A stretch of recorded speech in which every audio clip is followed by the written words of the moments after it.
አሰላሙ አለይኩም ወራህመቱላሂ ወበረካቱ። ውድና የተከበራችሁ የቻናሌ ቤተሰቦች እንዴት ናችሁ? እኔ ደህና ነኝ አልሐምዱሊላህ። እንዲሁም ክርስቲያን ወገኖቼ እንዴት ናችሁ? ሰላማችሁ ብዝት ትርፍ ይበል በያላችሁበት። ለቤቴም አዲስ የሆናችሁ ላይክ፣ ሰብስክራይብ፣ ሼር እያደረጋችሁ በትህትና እንድታበታቱ ይጠይቃለሁ። ነባሮችም ያው እንደተለመደው ላይክ፣ ሼር እያደረጋችሁ የዛሬውን ቪዲዮ ይዤላችሁ ቀርብ ያለው ኖላዊ ክፍል 28ን እስከ መጨረሻው ተከታተሉኝ እላችኋለሁ። ውድ ቤተሰቦች የሀና እናት ከእስር ቤት እንዳለች ፖሊሱ ስተት ብሎ ሲገባባት ትደነግጥና ቆይ እዚህ ደግሞ አንተ ምን ትሰራለህ ብላ ስትለው ምን ነው ደነገጥሽ ይላታል። እንዴ ለምን አልደነግጥም በዚህ ሰዓት አንተ እዚህ ምን ትሰራለህ ብላ ትለዋለች። እሱም ወይዘሮ ሜላት እኔ አንቺ እንደምታስቢው ሰው አይደለሁም ብሎ ሲላት እንደዛ ካልሆነ ለምን መጣ ብላ ትጠይቀዋለች። ፖሊሱም ከሰው ጋር ልናገናኝሽ ነው ብሎ ሲላት አረ እባክህ ደግሞ ከማን ጋር የምታገናኘኝ ትለዋለች። ወይዘሮ ሜላት እስኪ መጀመሪያ ተረጋጊ፣ ምንም አይነት ችግር እንዲፈጠር አንፈልግም ብሎ ይላታል።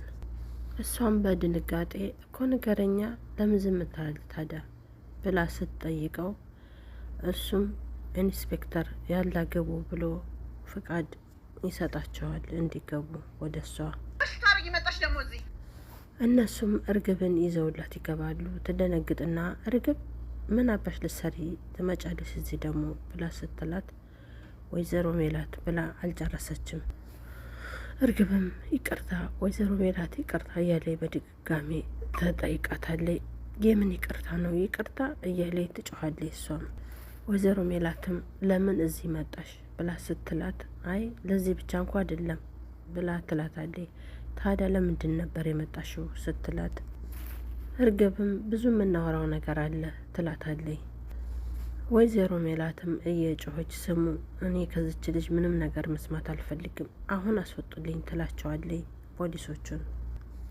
ፖሊሱም ወይዘሮ ሜላት መረጋጋት አለብሽ ሲላት ስለምን መረጋጋት ነው ምትለኝ? አልፈልጋትም አስወጣልኝ እኮ ነው ምልህ ትለዋለች። ከዛ ችግሩ ለሚፈጠረው ነገር እዚህ እኛም አንቺም አዛዥ አይደለንም ስትላት ወይዘሮ ሜላትም እሱ ደግሞ ምን ማለት ነው ስትላት እዚህ የሚፈቅደው ህግና ህግ ብቻ ነው ስትላት ምንድነው አንቺ ደግሞ የምታወሪው ብላ ትላታለች። ፖሊሱም ተናግሮ ሳይጨርስ ፖሊሱም እርግብም እንዳንቺ ተጠርጣሪ ናት ብሎ ይላታል። ወይዘሮ ሜላትም እና ስትለው እናማ ወንጀለኛ ነች ተብሎ እስከሚፈረድባት ድረስ እዚህ ትቆያለች ብሎ ይላታል። ወይዘሮ ሜላትም በፍጹም እኔ እንደዚህ ያለሽ ሰይጣን ጋር አብሬ መቆየት አልችልም ትለዋለች። ሴቷን ፖሊስ ወይዘሮ ሜላት ተረጋግተሽ እንድታስቢ እርግብ እዚህ አንቺ ጋር መቆየቷ ከእርግብ ይልቅ አንቺ ነሽ መታሰድጊው ትላታለች። ወይዘሮ ሜላትም አረ አንቄ እንዲገላት እየፈቀርሽልኝ ነው ብላ ስትላት ፖሊሷም እንደዚህ አይነት ነገር እንደምትሞክሪ እንኳ ቂል ሴት አይደለሽም ትላታለች። ፖሊሱም ለማንኛውም ቂም በቀል ጠቃሚ አይደለም እርግብ እዚህ መሆኗ የማይቀር ነው ብሎ ይላታል።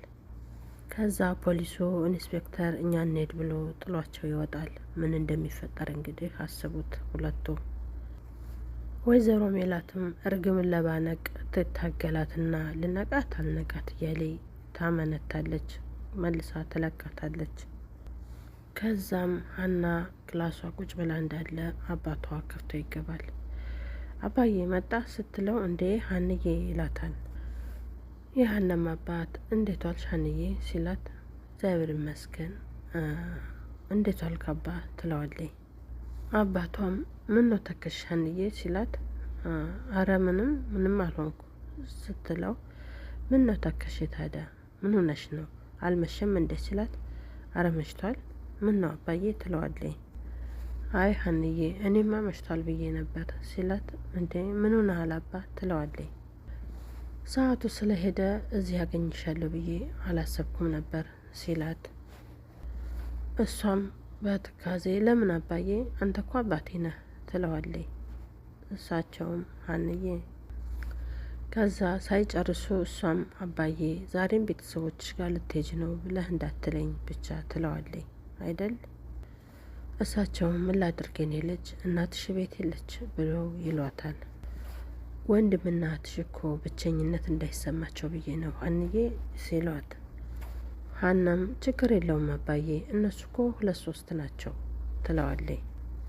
አንተ አላህ አይደል እንደ ብቻህን ስትለው፣ የሀናም አባት ሀንዬ አትሰቢ እኔ እኮ ለምጄዋለሁ ምን እንዳልሆን ነው ይላታል። ሀናም አባዬ ይህንን ነገር እንዝለለው ስትለው እሺ እሺ ሀንዬ ይላታል። ሀናም ጥያቄ ሆነባት። ለመሆኑ አባዬ እስከዚህ ሰዓት የታምሽተ ነው ትለዋለች። የሀናም አባት በረጅሙ ተነፈስና እስኪ ተኝ ሀንዬ ሲላት፣ ምንድን ነው አባዬ ምንድን ነው የተፈጠረው ትለዋለች። እነዚህን ልጆች እየፈለግኩ ነው ግን አንድ ሰው እንኳ አየሁ የሚለኝ የለም ሲላት፣ እና ሴርን ነው አባዬ ትለዋለች። እሳቸውም አዎ ሀንዬ እነሱን ነው ሲላት፣ እና እስከዚህ ሰዓት ነው ትለዋለች። ምን ላርግ ብለሽ ነው ይላታል። ቀን ፈልጌ ሳጣቸው ሁልጊዜ ማታ ማታ እየሰከሩ ሲመጡ በየመጠጥበቱ ልፈልጋቸው ብዬ እኮ ነው ሀንዬ ይላታል። ሀናም እኔ ነኝ ለዚህ ያበቃኋቸው አባዬ ስትለው፣ ምን ነው አንቺ ምን አደረግሽ ሀና ይላታል። እኔ ባረቃቸው ኖሮ ይሄኔ አብረው ነበር የሚኖሩት ትለዋለች አባቷን።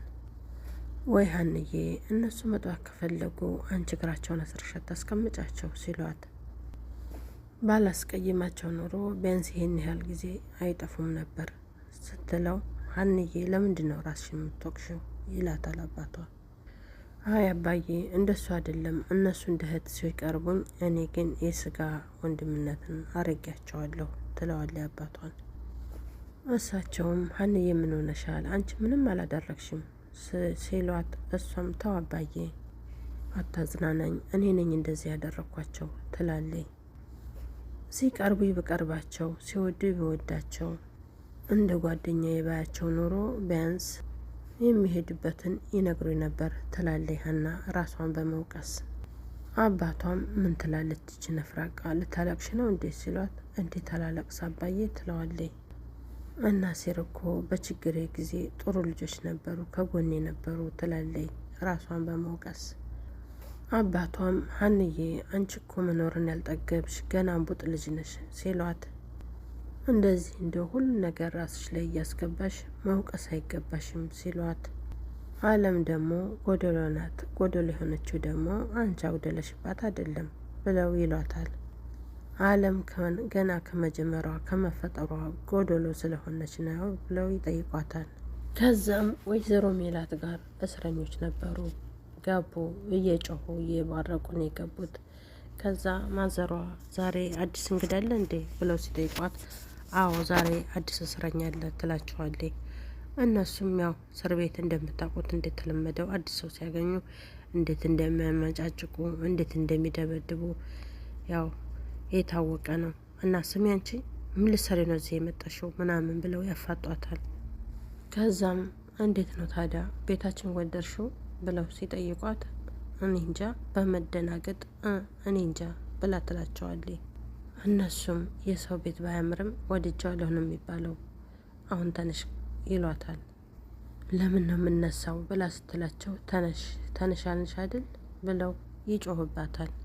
እነሱም ያው እንደተለመደው የሻማ ውርጅ ሲሏት፣ እሷም ምንድነው ደግሞ የሻማ ብላ ስትላቸው፣ እዚህ ቤት አዲስ እስረኛ ሲገባ ገንዘብ መክፈል አለበት ሲሏት፣ እሷም ትደነግጥና እኔ እኮ ምንም ገንዘብ አልያዝኩም ትላቸዋለች።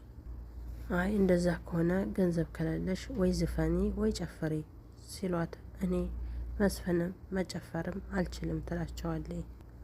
ወይዘሮ ሜላትም አንዱን ማድረግ ግዴታ ነው ምህረት የሚባል ነገር እዚህ ቦታ እንደሌለ ታውቂያለሽ ትላታለች። እሷም እሺ በቃ ዝፈኑልኝና እኔ ጨፍራለሁ ስትላቸው፣ እንደውም እየዘፈሽ ነው መጨፈር ያለብሽ ይሏታል።